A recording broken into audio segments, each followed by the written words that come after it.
Hello viewers, welcome back to Fazil Khan tutorial. आज के इस वीडियो में देखेंगे अपन इंग्लिश सेकंड ईयर के मोस्ट इंपॉर्टेंट समरीज आप लोगों को एग्जामिनेशन पॉइंट ऑफ व्यू में आ सकते हैं, उसके बारे में डिटेल में एक्सप्लेनेशन दे रहा हूं।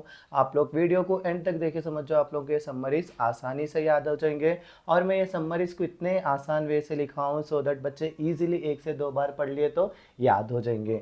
सो आप लोग वीडियो को एंड तक देखिए, और अगर आप लोग मेरे चैनल पर नए हैं तो सब्सक्राइब करिए, और मुझे आप लोग इंस्टाग्राम पर देख रहे हैं तो फॉलो करना मत भूलिए। और इसका पीडीएफ चाहिए तो मुझे कमेंट या डीएम करिए पीडीएफ बोलकर, इंशाल्लाह मैं जो है सो आप लोगों तक ये पीडीएफ पहुंचा दूंगा। और एक चीज़ जो है सो मुझे ये बताइए कि आप लोग मुझे किस कॉलेज से देख रहे हैं, सो दैट मुझे आइडिया हो सकता है कि मेरी पहुंच कहाँ कहाँ तक पहुंच गई बोल के।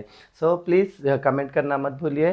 सो अपने को देखो इंग्लिश सेकेंड ईयर में समरीज रहते, प्रोज, पोएट्री और जो है सो शॉर्ट स्टोरीज के रिलेटेड। सो अपने को देखो मॉडल पेपर इस तरीके से आता है। मार्च 2025 का मॉडल पेपर लिया हूँ मैं। यहाँ पे देखो answer any two of the following question in about 100 words each. तो फर्स्ट के ये तीन क्वेश्चन अपने किस में से दिया उन्हें, प्रोज में से दिया। प्रोज में से तीन क्वेश्चन दे रहा उन्हें, तीन में से अपने कितने अटेंड करने का है, दो अटेंड करने का है। सो टोटल है अपने पास कितने, फोर है। फोर में से अपन एटलीस्ट थ्री भी परफेक्ट कर लिए समझ जाओ, डैम श्योर आप ना दो लिख सकते हैं। फिर से उन्हें क्या दिया, answer any two of the following question in about 100 बोल के दे रहा उन्हें। सो ये देखो अपने किस में से दिया उन्हें, पोएट्री में से दिया। पोएट्री में भी जो है सो अपने क्या है, चार लेसन है। उसमें से अगर आप तीन भी परफेक्ट कर लिए समझो, दो डैम श्योर आसानी से लिख ले सकते हैं। फिर अपने को आते हैं answer any two of the following question in about 100 words each. ये जो है सो अपने को क्या बोलते हैं, शॉर्ट स्टोरीज में से दिया। यहाँ पर भी चार शॉर्ट स्टोरीज है अपने टेक्स्ट बुक में। सो उसमें से अपन तीन भी परफेक्ट कर लिए समझो, डैम श्योर आप लोग दो लिख ले सकते हैं। और एक चीज़ जो है सो मैं आसानी से लिखा, देखो आंसर्स आप लोग ये पीडीएफ से पढ़ लिए भी समझो, अब तक इंग्लिश छे भी नहीं जो बच्चे वो लोग भी आसानी से कर ले सकते हैं। और एक चीज़ देखो, मेरे चैनल पर मेंबरशिप है, मेंबरशिप आप लोग परचेज करिए। 89 रुपीज़ की अगर मेंबरशिप परचेज करें तो आप लोग को इंग्लिश के समरीज के वीडियोस एक्सप्लेनेशन मिलेंगे, आप लोगों को ग्रामर के वीडियोस एक्सप्लेनेशन मिलेंगे, अरबिक मिलेंगा, अरबिक के ग्रामर के एक्सप्लेनेशन वीडियोस मिलेंगे। और अगर आप लोग सीईसी के हैं तो आप लोग को जो है पॉलिटिकल साइंस मिलेंगा यहीं पर 299 की मेंबरशिप के अंदर। पॉलिटिकल साइंस, अकाउंट्स, कॉमर्स और इकोनॉमिक्स मिलेंगा। और साथ ही साथ में जो है इंग्लिश और अरबिक भी मिलेंगा, और पीडीएफ्स भी आप लोगों तक पहुंच जाएंगे। सो आप लोग मेंबरशिप लेना मत भूलिए, मेंबरशिप लीजिए। 300 रुपये किधर भी क्या बोलते हैं यूं में खर्चा हो जाते हैं, वही 300 रुपये आप लोग यहाँ पर स्पेंड करिए। इंशाल्लाह जो है सो आप लोगों को बहुत ही ज़्यादा अच्छा रिजल्ट मिलेगा। So how to avoid foolish opinions, first है देखो ये। सो ये कौन लिखे गए थे, बर्ट्रैंड अर्थर विलियम रसेल लिखे। इन्होंने एक फेमस ब्रिटिश फिलोसोफर है, मैथमेटिशियन है और राइटर है। इन्होंने जो है सो नोबेल प्राइज़ जीते लिटरेचर में। इन्होंने जो है सो हमेशा सपोर्ट करते फ्रीडम ऑफ थॉट और स्पीच। इनके राइटिंग्स मेनली फोकस करते लॉजिक, रेशनल थिंकिंग और ह्यूमन वैल्यूज़ पर। इनका थीम क्या है, ये how to avoid foolish opinion का वो देखेंगे अपन।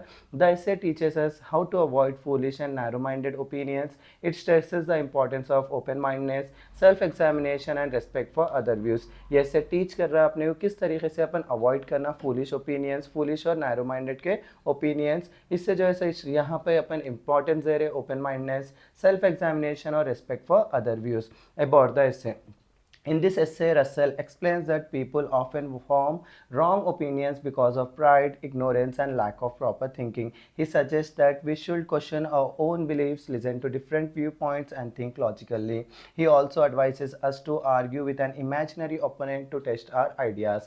According to him, knowledge grows when we are ready to correct ourselves. ये ऐसे किस चीज़ के बारे में रसेल एक्सप्लेन कर रहे हैं कि किस तरीके से जो है सो रॉन्ग ओपिनियंस जैसे कि प्राइड, इग्नोरेंस और लैक ऑफ प्रॉपर थिंकिंग की वजह से बनते हैं। इन्हों बोल रहे हैं कि जो है सो इन्हों सजेस्ट कर रहे हैं कि जो है सो अपन पहले क्या करना, क्वेश्चन करना अपने ओन बिलीव्स को, लोगों के व्यू पॉइंट्स को सुनना और जो है सो थिंक करना लॉजिकली। और एक एडवाइस दे रहे हैं अपने को कि पहले जो है सो अपने आइडियाज़ को जो है सो इमेजिनरी ओपोनेंट के सामने बताए जैसा करो। उन्होंने क्या बोल रहे हैं, और एक चीज़ क्या बोल रहे हैं, अकॉर्डिंग टू हिम नॉलेज जो है सो ग्रो होता जब कभी भी अपन अपने आप को करेक्ट करते बोल के। इतना लिखे तो बस है, देखो आप लोगों को कंक्लूजन लिखना है उसके बाद में। The essay concludes that we should not be rigid in our opinions, we must respect other ideas and remain humble. Open minded thinking help us avoid foolish opinions. ये इससे कंक्लूड कर रहे हैं कि जो है सो अपन हमेशा अपने ही ओपिनियन करेक्ट है बोल के ऐसा रिजिडिटी नहीं लाना बोल रहे हैं अपन। हमेशा अपन क्या करना, दूसरों के आइडियाज़ को रेस्पेक्ट करना और हमेशा जो है सो हम्बल रहना। ओपन माइंडेड थिंकिंग करे समझ जो अपन फूलिश ओपिनियन से अवॉइड कर सकते हैं। नेक्स्ट अपना इंपॉर्टेंट क्वेश्चन है the awakening of women.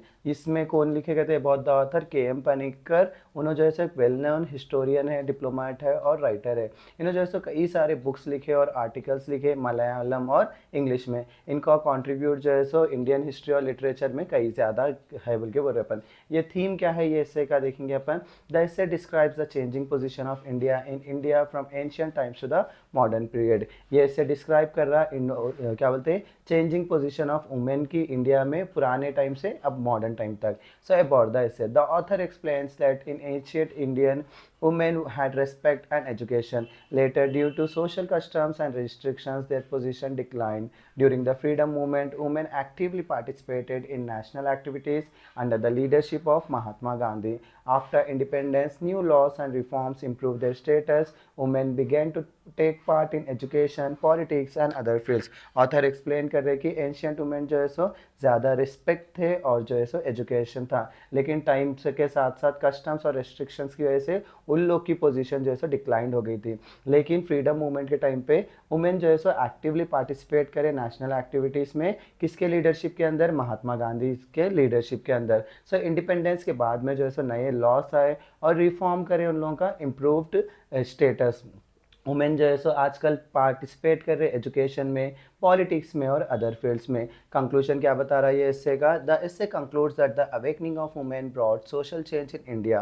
Women achieved equality, confidence and a respected position in society. ये इससे कंक्लूड कर रहे हैं कि अपन अवेकनिंग ऑफ वुमेन क्या लाया? सोशल चेंज लाया इंडिया में। वुमेन जो है सो अचीव करे इक्वालिटी, कॉन्फिडेंस और एक रिस्पेक्टेड पोजीशन अपनी सोसाइटी में। नेक्स्ट अपना solution to plastic pollution about the author. The lesson is based on the work of Rajagopalan Vasudevan, a professor of chemistry from Chennai. He is known as the plastic roadman of India for his innovative idea of using plastic waste in road construction. ये इससे lesson जो है so based है एक work के ऊपर राजा गोपालन वसुदेवन के। इन्होंने जो है सो प्रोफेसर थे केमिस्ट्री फ्रॉम चेन्नई। इनको जो है सो अपन पहचानते plastic road man of India बोलकर। इनके इनोवेटिव आइडिया की वजह से प्लास्टिक वेस्ट किस तरीके से यूज़ कर सकते हैं अपन रोड कंस्ट्रक्शन में, वो मालूम हुआ। ये इससे हाईलाइट कर रहा है प्रैक्टिकल और साइंटिफिक सॉल्यूशन किसका प्रॉब्लम से? प्लास्टिक पोल्यूशन के प्रॉब्लम से।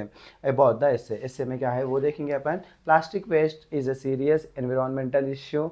Doctor Vasudevan developed a low cost method to use waste plastic in road construction. The plastic is clean, shredded and mixed with hot bitumen. This method not only reduces pollution but also makes roads stronger and more durable. Plastic waste क्या एक serious environmental issue होता। Doctor Vasudevan जो है सो एक develop करे एक लो cost method जिससे जो है सो अपन यूज़ कर सकते हैं वेस्ट प्लास्टिक रोड कंस्ट्रक्शन में। ये प्लास्टिक जो है सो क्लीन, श्रेडेड और मिक्सड रहता हॉट बिट्यूमेन से। ये मेथड जो है so not only reduce plastic pollution but also जो है सो रोड्स को स्ट्रॉन्गर बनाता और मोर ड्यूरेबल बनाता। कंक्लूजन क्या बता रहे हैं अपन? ये इससे कंक्लूड करता है साइंटिफिक इनोवेशन जिससे जो प्रोवाइड करा अपने को इफेक्टिव सॉल्यूशन एनवायरमेंटल प्रॉब्लम्स के लिए। प्रॉपर यूज़ अपन प्लास्टिक वेस्ट को करने की वजह से क्या हो रहा है अपना प्रोटेक्ट हो रहा है एनवायरनमेंट और इंफ्रास्ट्रक्चर जो है सो इम्प्रूव हो रहा। सो ये थे मेरे प्रोज के मोस्ट इंपॉर्टेंट क्वेश्चंस। 3 ही दे रहा हूँ देखो मैं आप लोगों को, 3 में से जो है सो 2 डैम श्योर आप लोगों के एग्जामिनेशन में आएंगे। सो इसी के साथ मेरा आज का वीडियो यहीं ख़त्म करता हूँ। Please do like share and subscribe to Fazil Khan tutorial.